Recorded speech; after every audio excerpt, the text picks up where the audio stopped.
সবাইকে আসসালামু আলাইকুম। আশা করি সবাই ভালো আছেন। আজকে আমি কথা বলতে যাচ্ছি কিভাবে আপনারা গিগ টাইটেল অপটিমাইজেশন এবং গিগ ডেসক্রিপশন অপটিমাইজেশন করলে আপনাদের গিগ ফার্স্ট পজিশনে থাকবে, সেই বিষয় নিয়ে আজকে আমি কথা বলতে যাচ্ছি। তো আমাকে অনেকেই আছে যারা প্রশ্ন করে থাকে যে ভাইয়া আমি ভালোভাবে গিগ তৈরি করছি বা ভালোভাবে এসইও অপটিমাইজেশন করছি, তারপরে আমার গিগ র্যাঙ্ক করে না।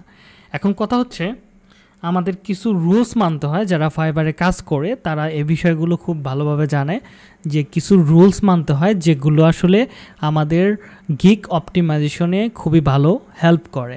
এখন কথা হচ্ছে সে বিষয়গুলো যদি আপনি না জানেন তাহলে তো আপনার গিগ র্যাঙ্ক করাইতে পারবেন না। এবার আমি অনেকগুলো ক্লাসের ভিতরে মেবি বলছিলাম যে যখন আপনার প্রতিযোগী ৫,০০০-এর উপরে হবে তখন আপনাকে মাল্টিপল কিওয়ার্ড ব্যবহার করতে হবে। যখন আপনার প্রতিযোগী ৫,০০০-এর নিচে থাকবে তখন আপনি একটা কিওয়ার্ড বা সর্বোচ্চ ২টা কিওয়ার্ড ব্যবহার করতে পারেন।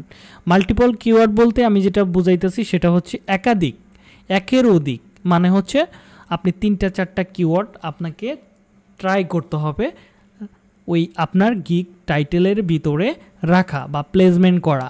এবং এই ট্যাগগুলো অবশ্যই আপনাকে রিসার্চ করতে হবে।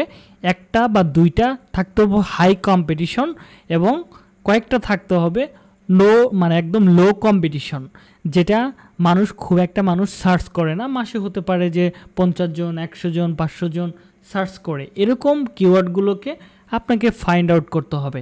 এটাকে বলা হয় নেগেটিভ কিওয়ার্ড। ওকে, তো আপনি কিভাবে বুঝবেন যে আপনার গিগের টাইটেলটা ভালোভাবে হয়েছে? তো চলুন আমি আপনাকে এক্সাম্পল দেখাই যে গিগ টাইটেল কিভাবে তৈরি করতে হয়। তো এখানে দেখেন আমি ইউটিউব এসইও লিখে যখন সার্চ করব, অথবা ধরেন আমি এখানে লিখতে পারি ধরেন ভিডিও র্যাঙ্কিং, ধরেন এটা একটা আমার ভালো কিওয়ার্ড ভিডিও র্যাঙ্কিং। হ্যাঁ, তো এখানে আমার কম্পিটিশন কত আছে? অফলাইনে কম্পিটিশন আছে আমার মাত্র 2238 জন আমার প্রতিযোগী, মানে 2238 জন। তো এবার যদি আপনি অনলাইনে দেখেন তাহলে দেখতে পারবেন 200 জন আপনার প্রতিযোগী। এখন আপনার টার্গেট থাকবে যে এই কিওয়ার্ড দিয়েও যেন আমার গিগ র্যাঙ্ক করে। ওকে, এই কিওয়ার্ড দিয়ে আপনার চেষ্টা করতে হবে যে আপনার গিগটা যেন র্যাঙ্ক করে। তো একটা কিওয়ার্ড আপনি পেয়ে গেলেন রীতিমধ্যে। তো এবার আসেন নেক্সট কিওয়ার্ড কী হতে পারে। ধরেন এবার আমি সর্বোচ্চ কিওয়ার্ডটা ধরবো। ধরেন এখানে রাখতে পারেন ইউটিউব ভিডিও বা ইউটিউব চ্যানেল এসইও। ওকে, এই একটা কিওয়ার্ড রাখতে পারেন। তো এখানে দেখেন একটা কিওয়ার্ড যদি রাখেন তো এখানে দেখেন কত প্রতিযোগী আছে। টোটাল প্রতিযোগী আছে হচ্ছে প্রায় 23,228টা আপনার প্রতিযোগী। ওকে, তো আপনি যদি এই কিওয়ার্ডটা প্লেসমেন্ট করেন তো আপনি একটা কিওয়ার্ডের উপর নির্ভর করা যাবে না, তো আপনাকে আরও কিছু কিওয়ার্ড রাখতে পারে। তাহলে এখানে রাখতে পারেন ইউটিউব ভিডিও অথবা ইউটিউব ভিডিও অপটিমাইজেশন। এবার লাগতে পারেন ইউটিউব ভিডিও অথবা ভিডিও অপটিমাইজেশন। একটার ভিতরে 3টে কিওয়ার্ড থাকতে পারে। তো আপনি এখানে লেখেন ভিডিও অপটিমাইজেশন। তো আমি 3টা কিওয়ার্ড দেয়া বা 4টা কিওয়ার্ড দিয়ে আমি দেখেন একটা টাইটেল তৈরি করব, ভিডিও অপটিমাইজেশন ভিডিও অপটিমাইজেশন। ওকে, আমি এটা লিখে সার্চ করলাম। এখানে দেখেন আমাদের প্রতিযোগী অনলি 1500। তার মানে আমি কয়টা কিওয়ার্ড পাইলাম? আমি অলরেডি 3টা কিওয়ার্ড কিন্তু পেয়ে গেছি। কি? ভিডিও র্যাঙ্ক, ভিডিও অপটিমাইজেশন এবং চ্যানেল এসইও। এবং আপনি আরেকটা কিওয়ার্ড নিতে পারেন, সেটা হচ্ছে ভিডিও র্যাঙ্কিং। ওকে, র্যাঙ্ক ভিডিও, এটাও আপনি রাখতে পারেন, অথবা র্যাঙ্ক ইউটিউব ভিডিও, এটাও আপনি রাখতে পারেন। এটাতে আপনার 17,517 জন কিন্তু আপনার প্রতিযোগী। তো এইগুলো আপনাকে কি করতে হবে? একটা নির্দিষ্ট কিওয়ার্ডকে প্রথমে ফোকাস করতে হবে। কীভাবে ফোকাস করবেন? আমাকে একটা টাইটেল দেখাই। তো এখানে দেখেন আমার এটা তো অলরেডি থাকে আমার গিগের প্রথমে যে আই উইল ডু, আমি কি করব। তারপরে দেখেন আমি এখানে মেন টাইটেলটা মেন কিওয়ার্ডটা আমি অ্যাড করছি। আমার মেন কিওয়ার্ড কি? আমার মেন কিওয়ার্ড হচ্ছে বড় কিওয়ার্ড কোনটা? যেখানে 23,000 মতো মানুষ আমার সার্চ করে, সার্চ ভলিউম খুব ভালো, আমাদের প্রতিযোগীও অনেক বেশি, 23,000 প্রতিযোগী। এটাকে আমাকে প্রথম টার্গেট করতে হবে। যেহেতু এটার প্রতিযোগী বেশি, এখানে মানুষ এই কিওয়ার্ডগুলো সার্চও করে কিন্তু অনেক বেশি। তো আপনি যদি উপরে যায় দেখেন এখানে কিন্তু এরকম কিওয়ার্ড আপনি রিসার্চ করতে পারবেন। এবং যদি আপনাকে কয়েকটা জিনিস দেখাই, তো চলুন আমি দেখাচ্ছি। আমাদের ইনস্টিটিউটের কয়েকটা পেজের ভিতরে কিছু স্টুডেন্টদেরকে আমি এটা দিয়ে দিছি। এটা হচ্ছে টুলস দিয়ে মূলত রিসার্চ করা বিষয়গুলো। ওকে,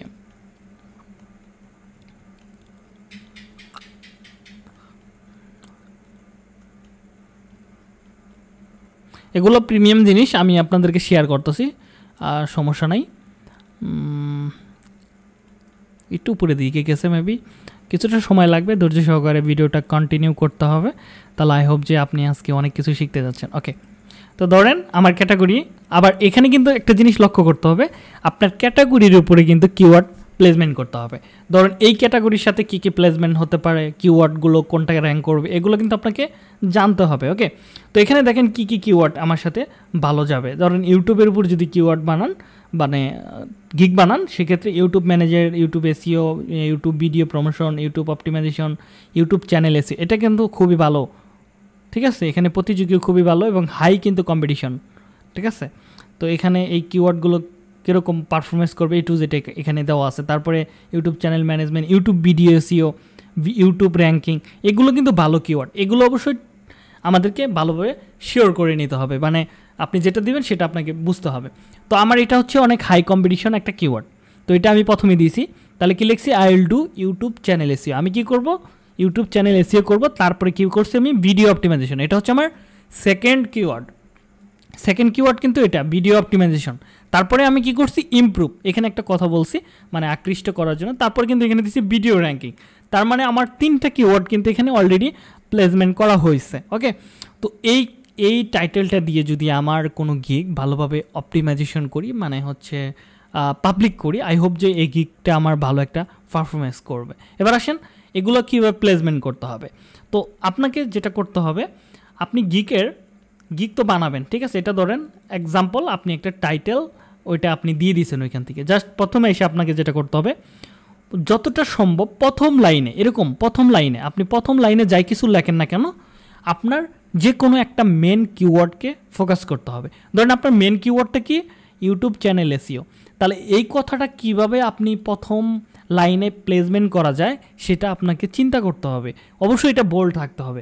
অনেকে আছে এটা করে না, একটা গিগ একটা কিওয়ার্ডের উপর নির্ভর করে। এরপরে দেখা যায় যে ওই কিওয়ার্ডটা যদি র্যাঙ্ক না করে তাহলে আপনার মানে অর্ডার পাওয়া খুব কষ্টকর। তো আপনাকে কী করতে হবে, তো আপনাকে যে কিওয়ার্ডটা আপনি মনে করতেছেন যে বেশি মূল্যায়ন করা দরকার, মানে বেশি দরকারি কিওয়ার্ড, এটা আমাকে র্যাঙ্ক করাইতে হবে, তাহলে আপনাকে ওই কিওয়ার্ডটাকে প্রথমে প্লেসমেন্ট করতে হবে। এবার আসেন ডেসক্রিপশনের ভিতরে 2টা ডেসক্রিপশন হয়ে থাকে, একটা হচ্ছে আপনি কি বায়ারকে দিবেন এবং আপনি কি পারেন, এটা হচ্ছে আপনার 2টা ডেসক্রিপশনের ভিতরে থাকবে। তো আপনি যে প্রথম কিওয়ার্ডটা মানে দরকার, মানে প্রথম কিওয়ার্ডটা যেখানে আপনি প্লেসমেন্ট করেন, ধরেন এখানে ধরেন ইউটিউব ভিডিও এসইও আপনার প্রথম কিওয়ার্ড। তো এটা যদি আমি একটু উপরে লক্ষ্য করি, তার টাইটেলে কি আছে, বেস্ট ইউটিউব ভিডিও এসইও। একটু ভালো করে লক্ষ্য করেন, বেস্ট ইউটিউব ভিডিও এসইও, তিনি কিন্তু এই সিস্টেমটাই অবলম্বন করছে। এখানে দেখেন প্রথম লাইনে গিকের ডেসক্রিপশনের প্রথম লাইনে মাস্ট বি আপনার যে কিওয়ার্ডটা সেটা অবশ্যই প্লেসমেন্ট করতে হবে। তো এখানে দেখেন কি লিখছে, বেস্ট ইউটিউব ভিডিও এসইও, এই কিওয়ার্ডটা কিন্তু উপরে আছে। তারপরে অপটিমাইজেশন কথা আছে, আবার ভিডিও আছে, তারপরে আবার দেখেন বেস্ট কিওয়ার্ড রিসার্চ, এই একটা কিওয়ার্ড এখানে প্লেসমেন্ট করছে। তারপরে ইউটিউব চ্যানেল এসইও এক্সপার্ট, এই একটা কিওয়ার্ড প্লেসমেন্ট করছে। তিনি প্রথমে 4টা বা 5টা কিওয়ার্ড বেছে নিছে যেগুলোতে তিনি চাচ্ছে যে আমার কি গিগটা র্যাঙ্ক করে, সেই কিওয়ার্ডগুলোকে ফাইন্ড আউট করছে। তারপরে সেই কিওয়ার্ডগুলো তার গিগ ডেসক্রিপশনের ভিতরে প্লেসমেন্ট করতেছে। তো আপনাকেও যেটা করতে হবে, আপনি যে কিওয়ার্ডগুলোকে বেশি প্রাধান্য দিবেন সেই কিওয়ার্ডগুলো প্রথমেই প্রতিটা ডেসক্রিপশনের প্রতিটা লাইনে আপনাকে এগুলো রাখতে হবে। প্রথম লাইনে তো রাখবেনই, দ্বিতীয় লাইনেও রাখবেন, আবার এরপরে যে আরেকটা ডেসক্রিপশন লিখবেন সেটার ভিতরে প্রথম লাইনে ওই কিওয়ার্ডগুলো প্লেসমেন্ট করবেন। তারপরে সার্ভিস ইনক্লুডের ভিতরেও আপনার ওই কিওয়ার্ডগুলো যতটা সম্ভব আপনি এগুলো প্লেসমেন্ট করবেন। ওকে, তারপরে আসেন হোয়াই চুজ মি বা হোয়াই হায়ার মি, এর ভিতরে প্রথমে আপনি যতটা সম্ভব আপনি ওগুলো প্লেসমেন্ট করবেন। ওকে, তাহলে আপনার গিগটা ভালো পারফরমেন্স করবে। এবার আসেন নিচের দিকে আসেন, এগুলো হবে। এবার আমি ট্যাগে চলে আসবো। এখানেও দেখবেন আপনি যে কিওয়ার্ডটাকে প্লেসমেন্ট করতেছেন সেই কিওয়ার্ডটাকে অবশ্যই আপনার গিগ ট্যাগের ভিতরে প্লেসমেন্ট করতে হবে। দেখেন এখানে এই কিওয়ার্ডগুলোকেই তিনি কিন্তু প্রাধান্য দিছে। তো আপনি এই কিওয়ার্ডগুলো যতটা সম্ভব আপনার গিগের ভিতরে র্যাঙ্ক করাবেন। আপনি যে যে গিগটাতে আপনি মূলত যে কিওয়ার্ডগুলো প্লেসমেন্ট করতেছেন সেই কিওয়ার্ডের উপর বেস করেই মূলত আপনাকে গিগ ডেসক্রিপশনগুলো রাইটিং করতে হবে। আর আরেকটা জিনিস আমি বলতে ভুলে গেছি, সেটা হচ্ছে প্রাইসিংটা কিন্তু অনেক হেল্প করে। আর সেটাও কিন্তু অবশ্যই আপনি এসিও সহকারে ট্রাই করবেন যে এখানেও প্রাইসিংয়ের ভিতরেও ভালোভাবে গিগ ট্র্যাক বা কিওয়ার্ডগুলো প্লেসমেন্ট করতে। ওকে, যদি আপনি এটা করেন, আই হোপ যে আপনি খুব অল্প সময়ের ভিতরে আপনি আপনার গিগ ফার্স্ট পজিশনে নিয়ে আসতে পারবেন, মাত্র সর্বোচ্চ ধরেন 1 সপ্তাহের ভিতরে। কিন্তু হ্যাঁ, এটা সবারই আসবে না, কারো কারো ক্ষেত্রে প্রবলেম হয়, অনেক ভ্যারাইটিস প্রবলেম হয়, গিকে সমস্যা থাকে বা ইমেজ সমস্যা থাকে বা প্রোফাইলের সমস্যা থাকে, এগুলো অনেক কিছু ম্যানেজমেন্ট করতে হবে বা বুঝতে হবে আপনাকে। তো নতুনরা কী করবেন, আপনারা এইভাবে গিগগুলো পাবলিক করবেন। আমার অনেক স্টুডেন্ট আছে যারা ফ্রিতে আমার ক্লাসগুলো করতেছেন, তারা অনেকেই আছে যারা গিগ তৈরি করে দেন ভালো পজিশন বিল্ড করে ফেলছে ইউটিউবের ভিডিও দেখেই। তো যেহেতু আমাদের 80% ভিডিও ইউটিউবে পাবলিক করা হয়, আপনি চাইলে ইউটিউব থেকে ফ্রিতে শিখতে পারেন। এবং যদি আপনার মনে হয় যে আমাদের কাছে আপনি পর্যাপ্ত গাইডলাইন পাবেন এবং আপনার মনে হয় যে আপনি আমাদের কাছে কিছু শিখতে পারবেন, এবং আমি মনে করি আমাদের কাছে প্রথমেই অ্যাডমিশন নেওয়ার কোনো দরকার নাই। আপনি প্রথমে ইউটিউবে ভিডিও দেখেন, আরও 10 জনের ভিডিও দেখেন, তারপরে কম্পেয়ার করেন যে আসলে আমাদের ভিডিওটা কতটুকু কোয়ালিটিফুল, তারপরে আপনি ডিসাইড করবেন। আর তাড়াহুড়ো করে কোনো কিছু করা যাবে না। ওকে, এখন বাংলাদেশে অনেক হচ্ছে আর কি। তো আপনি যদি কাজ শিখতে চান তাহলে আপনি ইউটিউব দেখে শিখতে পারবেন। আর যদি আপনার সাপোর্ট লাগে, গাইডলাইন লাগে, সেক্ষেত্রে আপনার যে কোনো একটা প্রতিষ্ঠানে, ভালো একটা প্রতিষ্ঠানে অ্যাডমিশন নিতেই হবে, কিছু করার নাই। ওকে, তো আরেকটা জিনিস আমি বলে রাখি, আপনি কাজ করতে গেলে অবশ্যই আপনার দিক নির্দেশনার একটা লোক প্রয়োজন পড়বে। ওকে, আপনি একটা প্রবলেমে পড়ছেন, আপনার গিকগুলো কারেকশন করা, দেন হচ্ছে প্রপারলি সাপোর্ট দেওয়া, এগুলো যদি না থাকে আসলে আপনি উঠতে পারবেন না। আর ফাইবার কিন্তু এখন সবার জন্য না, যারা এখানে এক্সপার্ট পারসন তাদের জন্য হচ্ছে ফাইবার। অবশ্যই ফাইবার এখন ভালোভাবে কাজ শিখে তারপরে আসতে হবে। আর আপনি যদি আসেন আজেবাজে গিগ বানান, আপনার গিগটা খুব দ্রুত সাসপেন্ড হবে। আর এখানে একটু কাজ কম বলতে কম না, এখন যাদের অর্ডার পড়ার অনেক পড়তেছে, হিউজ অর্ডার পড়তেছে, বলার বাইরে, আপনি বলতে পারবেন না কত ডলার অর্ডার পড়তেছে, এই পরিমাণ অর্ডার পড়তেছে। কিন্তু সবার পড়বে না, নতুনদের একটু কষ্ট, তারপরে আপনি সিস্টেমে কাজ করলে আপনি দ্রুত সাকসেস হতে পারবেন। তো আই হোপ যে আজকে আপনাদেরকে বুঝাইতে পারছি যে আপনি কিভাবে গিগ র্যাঙ্ক করাইতে পারবেন বা কিভাবে গিগ কিওয়ার্ড প্লেসমেন্ট করতে পারবেন টাইটেল, ডেসক্রিপশন, ট্যাগ অ্যান্ড হচ্ছে প্রাইসিংয়ে। তো আই হোপ যে আপনি এটা করতে পারবেন। তাহলে আজকের মতো আমি বিদায় নিচ্ছি।